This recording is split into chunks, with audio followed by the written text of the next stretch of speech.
All right, Shalom. First and foremost, giving all praises, honor, glory, and worship unto Yahweh, Bahashem Yahushai, Bahashem Chakodash. Double honors unto the elders and the apostles of the Great Millstone, and salutations unto Achim. All right, this is going to be a Hebrew edification. Exodus, the 14th chapter, and the 13th verse. Firstly, I'm going to read it here in the King James, and then we're going to go through it in the Hebrew. Exodus chapter 14, verse 13. It says, "And Moses said unto the people, Fear ye not, stand still, and see the salvation of the Lord, which he will show to you today. For the Egyptians whom ye have seen today, ye shall see them again no more forever." And for context sake, this is at the Red Sea, where the Lord completely drowned our enemies and their armies. And we just saw, well, we did see them, but we saw them dead. They were floating bodies on the coast and on the perimeter of the coast after they were drowned at the sea. But we didn't see them alive again. So let's get it in the Hebrew. And that's a warning to all of those who are our enemies. That's a warning to you.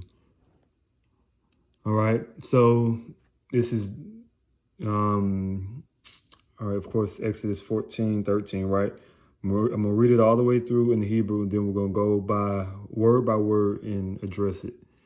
So it says, Wa ya amar masha al ha'im al tayarawa ha tayatazabwa wa ra'awa ath yashawa'ith Yahweh ashar ya'isha lakam ha yawam kaya ashar ra'ayatham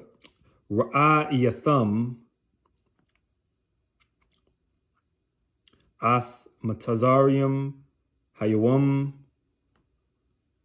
la'a tha sayapwa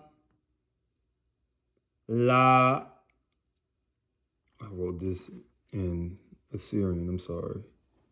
I wrote that word in Assyrian. That's actually, this is supposed to be in the Paleo. It says la ra'atham aywad aywalam. So it's wa ya amar, meaning and said. That ya in the front make it past tense. And said. You know, so when ya is the front of a noun, it means he.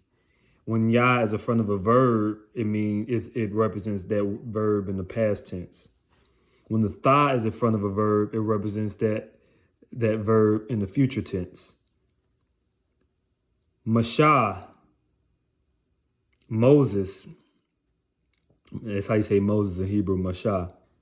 It says al meaning unto. I'm the people. I'm meaning people. Al can mean unto, and it also can mean not or no. All right. Not comes from the word la'ah. Basically, you change these two letters and you'll put the la in front of the ah. But sometimes it's written like this, al. But it basically means no or not.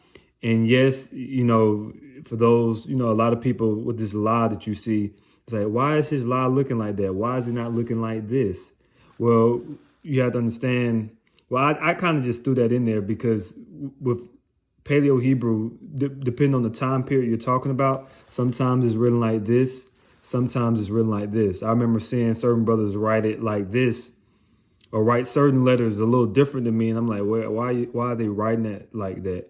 But then when you go into different, scripts, or if you go into different, really more so archaeology, and you see how certain letters were written, you'll see that sometimes some letters are written differently in different times periods.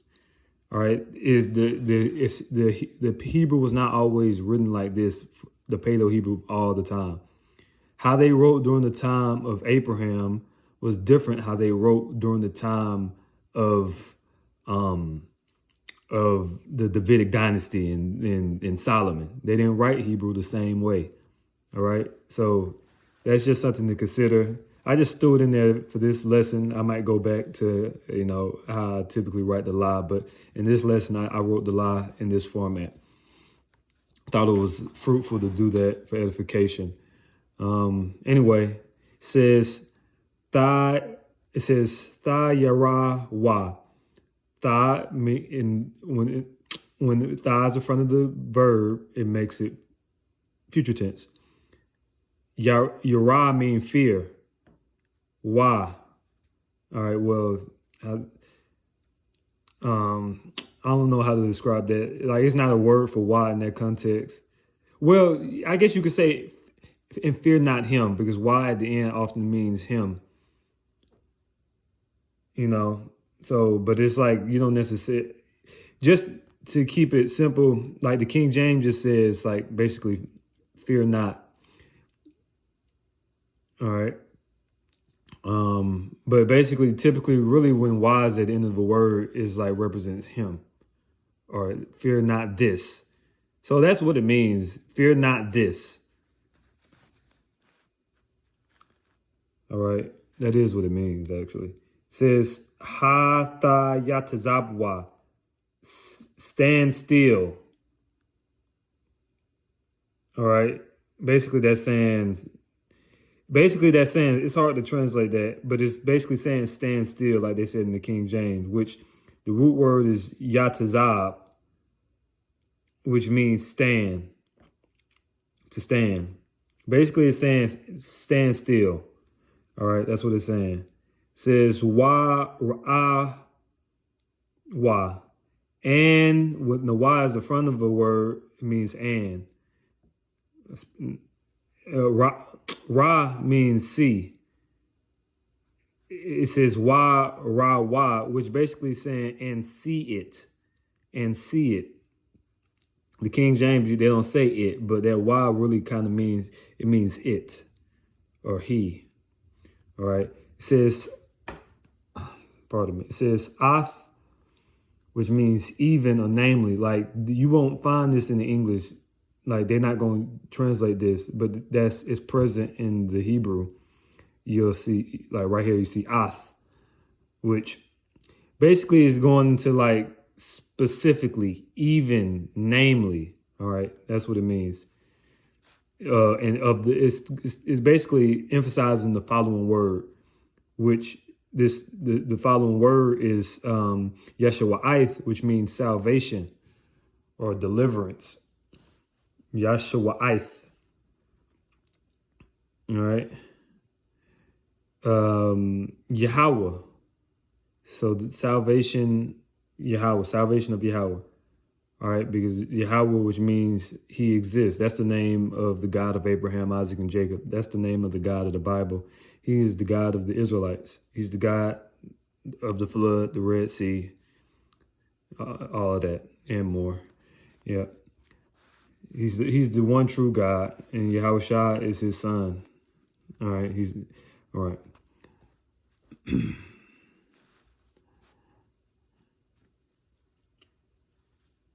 Says Ashar, meaning which.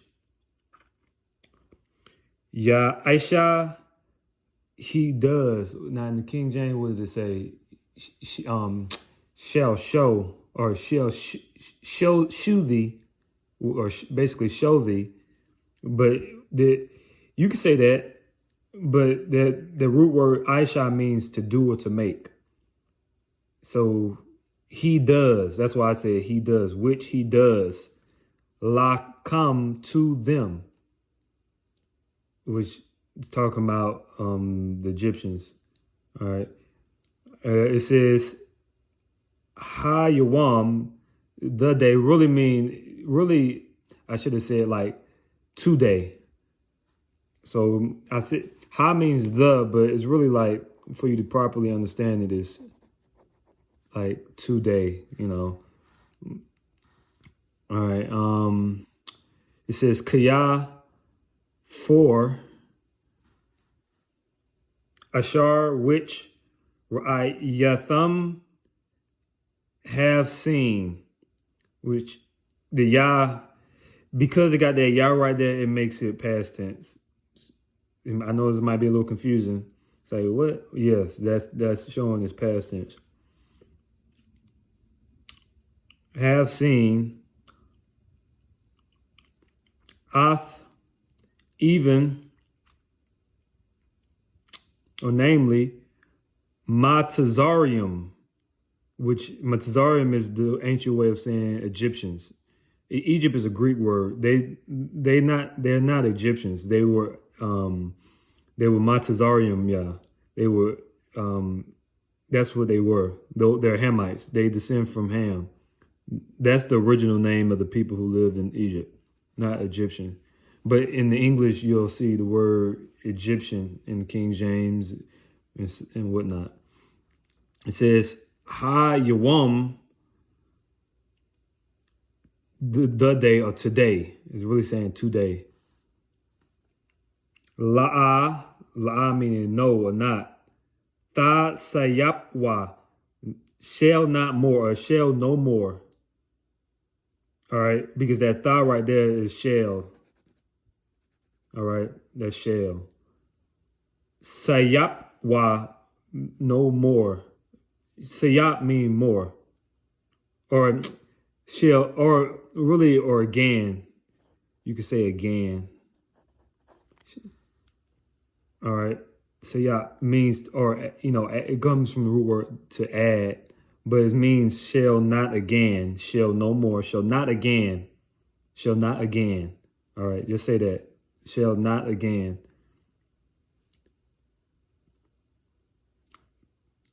La, let's keep moving. All right. It says la ra'atham, shall see. It's like, why is this future tense? Just understand based upon context. It's future tense. I know you don't see the tha right there, but that's basically future tense. All right. Allah Atham shall see. Because remember, we already basically that tha is this word is subject to that tha in this word too, because it's basically it's talking about the same thing. So for context, you know this is still talking about future tense. All right, for you to understand. La Atham shall see. Ra'atham shall see. Iwad more. Iwad meaning more. Which these basically are the same words. They mean the same thing. So shall no more for Iwalam ever. Shall see them no more forever. All right. All right. Okay. That's it. Shalom.